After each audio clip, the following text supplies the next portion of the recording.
Hello Lissy investors. எல்லாருக்குமே ரிஸ்கே எடுக்காம trade பண்ணன்ற ஒரு எக்ஸ்பெக்டேஷன் வரும், எஸ்பெஷலி ஆப்ஷன்ல. ஸோ அந்த மாதிரி பண்றதுக்கு ஒரு ஸ்ட்ராட்டஜி எதனா இருக்கான்னு கேட்டீங்கன்னா கண்டிப்பா இருக்கு. அது பேர் தான் பாத்தீங்கன்னா கவர்டு கால்னு சொல்லுவாங்க. ஸோ அதோட கம்ப்ளீட் கான்செப்டை நான் உங்களுக்கு இந்த வீடியோல எக்ஸ்பிளைன் பண்றேன், கம்ப்ளீட்டா பாருங்க. ஸோ கவர்டு கால்னு எடுத்துக்கிறப்போ நாங்க ஒரு எக்ஸாம்பிள் நான் உங்களுக்கு கொடுக்குறேன். ஒரு ஏபிசின்னு ஒரு கம்பெனி இருக்குன்னு வச்சுக்கோங்க. அதுல ஆல்ரெடி நீங்க ஒரு 100 ஷேர் வந்து எப்பயோ வாங்கி வச்சிருப்பீங்க, ஓகேங்களா? அதுல பர் ஷேர் வந்து 2000 ரூபாய் ட்ரேட் ஆயிட்டு இருக்கு.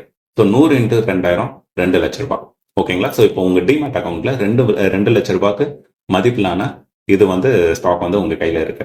இப்போ செகண்ட் நீங்க என்ன பண்ணணும்னு பாத்தீங்கன்னா, அப்படியே போயிட்டு ஒரு ஆப்ஷன் செல் பண்றீங்க. ஏன் ஆப்ஷன் செல்லிங் அப்படின்றத நான் உங்களுக்கு சொல்றேன். எப்பவுமே ஒரு ஆப்ஷன் எடுத்துக்கிட்டா பையிங் செல்லிங் ரெண்டு இருக்கும், ஓகேங்களா? ஒருத்தர் வந்து பை பண்ணுவாரு, அவன் பை பண்றதுக்கு ஒருத்தர் செல்லர் இருக்கணும். ஸோ அதை வந்து இந்த எக்ஸ்சேஞ்ச் வந்து மீடியேட் பண்ணுவாங்க. இப்போ ஒரு லாட்னு நம்ம எடுத்துக்கிட்டோன்னு வச்சுக்கோங்க, அது வந்து 100 குவான்டிட்டி இருக்கும். ஸோ இங்க பாத்தீங்கன்னா 2000 ரூபாய் ட்ரேட் ஆயிட்டு இருக்கு. இங்க நான் 2100 ரூபான்ற ஒரு ஸ்ட்ரைக் பிரைஸை செலக்ட் பண்ணி அங்க ஒரு லாட் பாத்தீங்கன்னா செல் பண்றேன். ஒரு லாட்டோட சைஸ் பாத்தீங்கன்னா 100 குவான்டிட்டி. ஸோ ஒரு லாட் சைஸ் வந்து 100 குவான்டிட்டி இருக்கு. ஒரு குவான்டிட்டி வந்து 50 ரூபாய் பிரீமியம்னு இருக்கு. அப்போ 100 இன்டூ 50 5000 ரூபாய். எப்பவுமே ஒரு ஆப்ஷன் செல்லருக்கு இந்த பிரீமியம் வந்து அவங்க அக்கௌண்ட்ல வந்துடும். இது ஆப்ஷன் பையருக்கு வந்து இந்த பிரீமியம் பே பண்ணி அந்த இதோ பிளாக் பண்ற மாதிரி இருக்கும், ஓகேங்களா? ஸோ இது வந்து இதனால என்ன பெனிஃபிட்ஸ் அப்படின்னு பாத்தீங்கன்னா, ஃபர்ஸ்ட் பெனிஃபிட், ஸோ ஒரு ஸ்டாக்கை கையில வச்சுக்கின்னு ஒரு கால் ஆப்ஷன் செல் பண்றதுக்கும் ஒரு ஸ்டாக்கே இல்லாம கால் ஆப்ஷன் செல் பண்றதுக்கும் நிறைய டிஃபரன்ஸ் இருக்கு. இப்போ ஒரு ஸ்டாக் கையில நான் வச்சுக்கிட்டு இந்த ஏபிசின்ற கம்பெனில நான் 100 ஷேர் வச்சிருக்கேன். அப்படியே போயிட்டு ஒரு கால் ஆப்ஷனை அது சேம் குவான்டிட்டியில நான் செல் பண்ணும்போது எனக்கு மார்ஜினே தேவைப்படாது. பட் இதே இந்த 100 ஷேர் என் கையில இல்லைன்னு வச்சுக்கோங்க, நான் அதே போயிட்டு ஒரு ஆப்ஷனை செல் பண்றேன், ஸ்பெசிஃபிக்கா செல் பண்றேன்னு வச்சுக்கோங்க, நிறைய மார்ஜின் அமௌண்ட் தேவைப்படும். ஸோ இதுதான் வந்து ஃபர்ஸ்ட் டிஃபரன்ஸ் ஒரு கவர்டு காலுக்கும் நார்மலான ஒரு ஆப்ஷன்ல ட்ரேட் பண்றதுக்கும். எப்பவுமே ஒரு ஆப்ஷன் செல்லருக்கு வந்து ரிஸ்க், ஓகேங்களா, அன்லிமிட்டெட். பட் அதே ப்ராஃபிட் பாத்தீங்கன்னா லிமிட்டெட். பட் அதே வந்து பையருக்கு வந்தீங்கன்னு வச்சுக்கோங்க, ரிஸ்க் பாத்தீங்கன்னா லிமிட்டட், ஆனா ப்ராஃபிட் பாத்தீங்கன்னா அன்லிமிட்டட். ஏன் இதுன்னு பாத்தீங்கன்னா, இப்போ நான் ஒரு 2000 ரூபாயில, அதாவது இங்க ஒரு 2100 ரூபாயில ஒரு பையர் வந்து ஒரு ஸ்ட்ரைக் பிரைஸ இது ஒரு 100 குவான்டிட்டி வாங்குறான்னு வச்சுக்கோங்க. இந்த 2100 ரூபாய் ஸ்ட்ரைக் பிரைஸ் 2300 ரூபாய் ஆகலாம், 3000 ரூபாய் ஆகலாம், ஈவன் 10,000 ரூபாய் ஆகலாம், கரெக்டுங்களா? இதே வந்து அந்த ஸ்ட்ரைக் பிரைஸ் 20,000 ரூபாய் போச்சுன்னா, ஸோ எவ்வளவு வேணா போகலாம் இல்லையா அந்த ஸ்ட்ரைக் பிரைஸ்.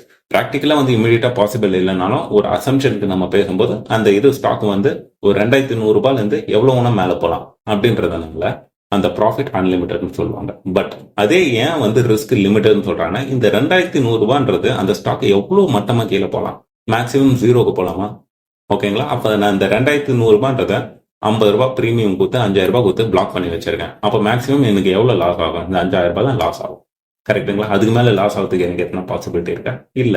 ஸோ அதனால தான் பாத்தீங்கன்னா ரிஸ்க் லிமிட்டட்.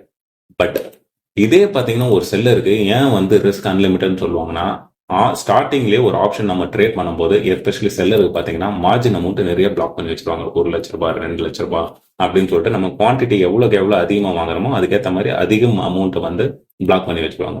ஏன் அந்த மாதிரி பிளாக் பண்ணி வச்சிருக்காங்கன்னு பாத்தீங்கன்னா, நிறைய அமௌண்ட்டை சப்போஸ் இந்த மாதிரி ஸ்ட்ரைக் பிரைஸ் நிறைய போறப்போ அவன் வந்து செல்லர் வந்து பையருக்கு விற்காம ஏமாத்திட்டு போறதுக்கு ப்ராபபிலிட்டி இருக்கு. ஏன்னு பாத்தீங்கன்னா, நிறைய காசு போக போக அவ்வளவு காசு வந்து செல்லர் வந்து பையருக்கு தரணும். இப்போ 1 லட்ச ரூபாய் போச்சுன்னா 1 லட்ச ரூபாய் வந்து பையருக்கு தரணும், கரெக்டுங்களா? அதனால தான் பாத்தீங்கன்னா இவனுக்கு எவ்வளவுக்கு ப்ராஃபிட் போதோ அந்த ப்ராஃபிட் வந்து இந்த செல்லர் தான் தரணும். அப்படின்றதுனால தான் நிறைய மார்ஜின் அமௌண்ட் ஃபர்ஸ்டே பிளாக் பண்ணி வச்சிருக்காங்க. ஸோ இந்த செல்லர் வந்து இந்த பையரை ஏமாத்திடக்கூடாதுன்றதுனால. ஸோ எக்ஸ்சேஞ்ச் வந்து எப்பவுமே ஒரு பெரிய பல்கான அமௌண்ட்டை செல்லிங் பண்ணும்போது மட்டும் நம்ம கிட்ட மார்ஜினை இது பண்ண சொல்லுவாங்க. பட் இதே பாத்தீங்கன்னா நார்மலா, இது வந்து நார்மலான ட்ரேடிங்ல இது அப்ளிகபிள். இதே பாத்தீங்கன்னா ஒரு கவர்டு கால் பண்ணும்போது என்கிட்ட ஆல்ரெடி ஒரு 100 ஷேர் இருக்கு, அதே கம்பெனில போயிட்டு நான் கால் ஆப்ஷன் செல் பண்றேன் சேம் குவான்டிட்டிக்குன்றப்போ என்கிட்ட வந்து மார்ஜின் அமௌண்ட்டை கேட்க மாட்டாங்க. நான் ஏன் பாத்தீங்கன்னா, சேம் ஆல்ரெடி அந்த ஷேர்ஸ் வந்து என்கிட்ட 100 இருக்கு, நான் அதோட கால் ஆப்ஷனை தான் செல் பண்றேன். அப்ப நாளைக்கே வந்து இது வந்து எவ்வளவு ரேட்டு போனாலும் இந்த ஷேர்ஸ் நான் பிசிக்கலா ஓன் பண்ணிட்டு இருக்கேன் பாத்தீங்களா, இதை அப்படியே செல் பண்ணி பையருக்கு கொடுத்துடலாம் அப்படின்ற கான்செப்ட்னால என்கிட்ட ஸ்டாக் எக்ஸ்சேஞ்ச் வந்து மார்ஜின் அமௌண்ட் எதுவுமே கேட்க மாட்டாங்க. ஸோ எஸ்பெஷலி நான் இங்க வந்து பிளெட்ஜ் பண்ணி ஒரு கால் ஆப்ஷன் செல் பண்ணும்போது இதுதான் first difference. So no margin amount required, especially covered call பண்ணும்போது. ரெண்டாவது பாத்தீங்கன்னா, இப்போ இதுல 2 ஆப்ஷன் இருக்கு. இப்போ நான் வந்து இங்க 2100 ஒரு ஸ்ட்ரைக் பிரைஸ்ல ஒரு லாட்டை செல் பண்ணியிருக்கேன். இப்போ இங்க இருந்து எனக்கு 2 ப்ராபபிலிட்டி இருக்கு. இது வந்து மேல போலாம், அப்ல போலாம், இல்ல அந்த ஸ்ட்ரைக் பிரைஸ் வந்து டவுன்ல போலாம். ஓகேங்களா? ஸோ ஒரு கால் ஆப்ஷனை பை பண்ணும்போது அந்த பையரோட வியூ என்னவா இருக்கும்? புல்லிஷா இருக்கும்.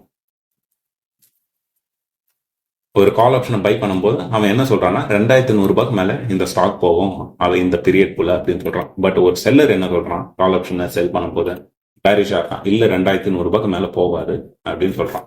அதனால அவனோட வியூ பேரிஷா இருக்கு. இப்போ இந்த 2100 அப்படின்ட்டு நம்ம இது ட்ரேட் பண்ணியிருக்கோம் இல்லையா?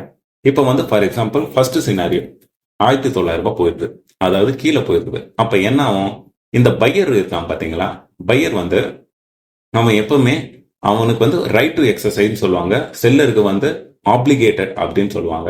இப்போ ஃபார் எக்ஸாம்பிள் இந்த 2100 வந்து 1900 போறப்போ அவன் வந்து முட்டாள் இல்லை, கண்டிப்பா வந்து 1900 போற ஸ்டாக்கு 2100 குத்து வாங்க மாட்டான். அப்ப என்ன பண்ணுவான்?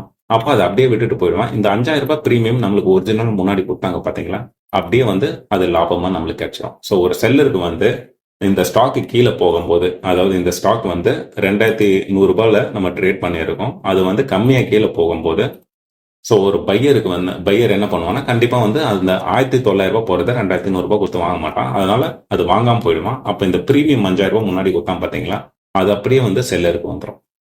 ஸோ இது என்ன கான்செப்ட் உங்களுக்கு சிம்பிளா எக்ஸ்பிளைன் பண்ணணும்னு பாத்தீங்கன்னா, ஒரு 50 லட்ச ரூபாய் வீடு இருக்கு.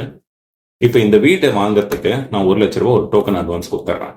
இப்போ இந்த 1 லட்ச ரூபாய் டோக்கன் அட்வான்ஸ் கொடுக்குறப்ப நான் என்ன சொல்லி கொடுக்கணும், ஒரு மாசத்துல நான் மிச்ச அமௌண்ட் கொடுத்துட்டு நான் அந்த வீடு வாங்கிக்கிறேன்னு சொல்லிட்டு அந்த பையர் கிட்ட அந்த செல்லர் கிட்ட சொல்லிடுறேன். ஓகேங்களா? இப்போ ஒரு மாசத்துல வந்து நிறைய பையர்ஸ் வந்து இந்த செல்லர் கிட்ட அப்ரோச் பண்றாங்க, அவன் வந்து இந்த வீடை கொடுக்க மாட்டேன்னு சொல்லிடுறான், ஏன்னா நான் ஆல்ரெடி புக் பண்ணிட்டாங்கன்னு. இப்போ வந்து நான் ஒரு 20 நாள் கழிச்சு எனக்கு இந்த வீடு வேணாம், இந்த ஏரியால வந்து நிறைய விஷயம் சரியில்லைன்னு சொல்றாங்க அப்படின்னு சொல்றாங்க. அப்ப இந்த செல்லர் நான் கண்டிப்பா கடுப்பாயிடுவேன். நிறைய உன்னால பாத்தீங்கன்னா நான் நிறைய பேருக்கு வந்து இதை நான் கொடுக்காம வச்சிருந்தேன், இப்போ வந்து நீ வாங்க மாட்டேன்னு சொல்ற, அப்ப இந்த 1 லட்ச ரூபாய் டோக்கன் அட்வான்ஸ் அவன் திருப்பி தருவானா? கண்டிப்பா தர மாட்டான் இல்லையா? ஏன்னா இவனுக்கு ஆல்ரெடி லாஸ் நிறைய வந்திருக்கு. ஸோ அதனால பாத்தீங்கன்னா இந்த 1 லட்ச ரூபாய் கொடுக்க மாட்டான். ஸோ அப்ப அந்த பையருக்கு வந்து மேக்சிமம் இந்த 1 லட்ச ரூபாய் தான் லாஸ். அதே கான்செப்ட் தான் இங்கே. ஸோ 5000 ஒரு டோக்கன் அட்வான்ஸ் மாதிரி கொடுத்து நான் ஒரு மாசத்துலயோ இல்ல 20 நாள்லயோ வாட் எவர் அந்த எக்ஸ்பைரி பீரியட் நம்ம இந்த செலக்ட் பண்ணியிருக்கோம் இல்லையா, அந்த பீரியட்குள்ள நான் வந்து இந்த 2100 மேல போச்சுனாலும் கீழே போச்சுனாலும் இந்த பர்டிகுலர் பிரைஸ்ல வந்து நான் வாங்கிக்கிறேன்னு அந்த பையர் வந்து ஒரு ட்ரேடிங்ல என்டர் ஆயிருக்கான். பட் அது 1900 போகும்போது கீழே போயிருக்கும் போது கண்டிப்பா அவன் வந்து அந்த ரைட்டை எக்ஸசைஸ் பண்ண மாட்டான். ஸோ வந்து அந்த பிரீமியமா அப்படியே விட்டுட்டு அவன் வெளியே போயிடும். அப்படி போகும்போது அந்த பையருக்கு மேக்சிமம் 5000 லாஸ் வரும். ஸோ ஒரு செல்லருக்கு பாத்தீங்கன்னா 5000 ப்ராஃபிட் வரும். பட் இதே வந்து இன்னொரு சினாரியோ எடுத்துக்கலாம். இந்த ட்ரேடு பாத்தீங்கன்னா 2100 இருந்து அந்த ஸ்ட்ரைக் பிரைஸ் வந்து அந்த ஸ்டாக் வந்து ஒரு புல்லிஷா ஒரு 2300 போகுதுன்னு வச்சுக்கேன். இப்போ என்ன ஆகும்? இந்த பையர் வந்து இமிடியேட்டா வந்து அவன் ரைட்டை எக்ஸசைஸ் பண்ணுவான். 2100 வந்து அந்த செல்லர் வந்து நான் கொடுக்குறேன் அப்படின்னு கமிட் பண்ணியிருக்கேன். இப்போ 2300 போகுது. இப்ப வந்து அதிகமா போகுது, விலை அதிகமா போறத இந்த பையர் வந்து எனக்கு 2100 கொடு அப்படின்னு சொல்லிட்டு டிமாண்ட் பண்றான். ஏன்னா வந்து ஆல்ரெடி அக்ரிமெண்ட் நம்ம போட்டுக்கிறோம். அப்ப அப்படி போடும்போது என்ன ஆகுது? 2100 2300. ஓகேங்களா? 2300 இன்டூ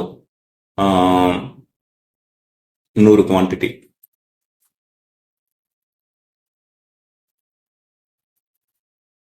போடும்போது 2,30,000. ஓகேங்களா? ஸோ 2,30,000 போற ஸ்டாக்கை நான் என்ன பண்றேன், இப்போ இங்க 2,10,000 கொடுக்குறேன். அதாவது இந்த 2100 இன்டூ 100 குவான்டிட்டி. ஓகேங்களா? ஸோ 2,30,000 போற ஸ்டாக்கை நான் 2,10,000 இந்த ஆப்ஷன் ட்ரேடிங்ல நான் இவனுக்கு வந்து வித்துட்டேன். ஸோ இங்க நான் என்னத்துக்கு வித்திருக்கேன்? நஷ்டத்துக்கு தான் வித்திருக்கேன். ஆல்ரெடி என்கிட்ட 2 லட்ச ரூபாய் மதிப்பிலான ஸ்டாக் இருக்கு. இப்போ அந்த ஸ்டாக்கோட வேல்யூ 2,30,000. இது நல்லா புரிஞ்சுக்கோங்க, இது வெரி வெரி இம்பார்ட்டன்ட். இப்போ கரண்டா என்கிட்ட எவ்வளவு இருக்கு? 2 லட்ச ரூபாய் உண்டான ஸ்டாக் 2,30,000 ட்ரேட் ஆயிட்டு இருக்கு. அது வந்து 2,10,000 ஒருத்தருக்கு கொடுத்துருக்கேன். அப்ப எனக்கு 20,000 லாஸ். ஆல்ரெடி 5,000 பிரீமியம் நான் உங்ககிட்ட இருந்து வாங்கினதுனால எனக்கு வந்து மேக்சிமம் பாத்தீங்கன்னா 15,000 லாஸ். இந்த 2,10,000 வந்து பையர் என்கிட்ட கொடுத்துருக்கான். அப்போ 2,10,000 என் கையில வந்துச்சு. ஒரு 5,000 ஆல்ரெடி பிரீமியம் அவன் கிட்ட கொடுத்துருக்கான். அப்போ 2,15,000. இப்ப கரண்டா என்கிட்ட எவ்வளவு இருக்கும், என் அக்கௌண்ட்ல 2,15,000 ரூபாய் இருக்கும். ஸோ என்னோட இனிஷியல் ஷேர்ஸோட வேல்யூ எவ்வளவு இருந்தது, 2 லட்ச ரூபாய் இருந்தது. இப்ப என்கிட்ட எவ்வளவு இருக்கு, 2,15,000 ரூபாய் இருக்கு. இப்ப நீங்க இதுல பாத்தீங்கன்னா என்டையர் கான்செப்ட்ல எனக்கு லாஸே ஆகல. பட் என்ன ஆக்சுவலா ஆயிருக்குன்னு பாத்தீங்கன்னா என்னோட ப்ராஃபிட் வந்து லிமிட் ஆயிருக்கு, அவ்வளவுதான். ஏன்னா 2,30,000 ரூபான்னு போற ஸ்டாக் வந்து கம்மியா கொஞ்சம் இங்க செல் பண்ணிருக்கேன். 2,15,000 ரூபாய்க்கு செல் பண்ணிட்டேன். அந்த பிரீமியம் அட்ஜஸ்ட் பண்ணி நம்ம பாக்குறப்போ அப்போ எனக்கு வெறும் 15,000 ரூபாய் வந்து ப்ராஃபிட் மட்டும் கம்மியாயிருக்கு. 30,000 ரூபாய் எனக்கு ப்ராஃபிட் வர வேண்டிய இடத்துல வெறும் 15,000 ரூபாய் தான் வந்திருக்கு. பட் என்னோட லாஸ்ன்னு பாத்தீங்கன்னா ஆல்மோஸ்ட் 0 ரிஸ்க்ல நான் ஒரு ட்ரேட் பண்ணியிருக்கேன். ஸோ இதுதான் பாத்தீங்கன்னா இது கவர்டு காலோட கான்செப்ட். சப்போஸ் நீங்க ஒரு கன்சர்வேட்டிவ் ட்ரேடரா இருந்தீங்கன்னா நீங்க இந்த மெத்தடாலஜி நீங்க ஃபாலோ பண்ணலாம். இந்த வீடியோ உங்களுக்கு பிடிச்சிருந்ததுன்னா வீடியோக்கு லைக் பண்ணிட்டு அப்படியே சேனலுக்கு சப்ஸ்கிரைப் பண்ணுங்க. இதே மாதிரி இன்னொரு இன்ட்ரெஸ்டிங் வீடியோல பார்க்கலாம். அது வரைக்கும் பார்க்கலாம்.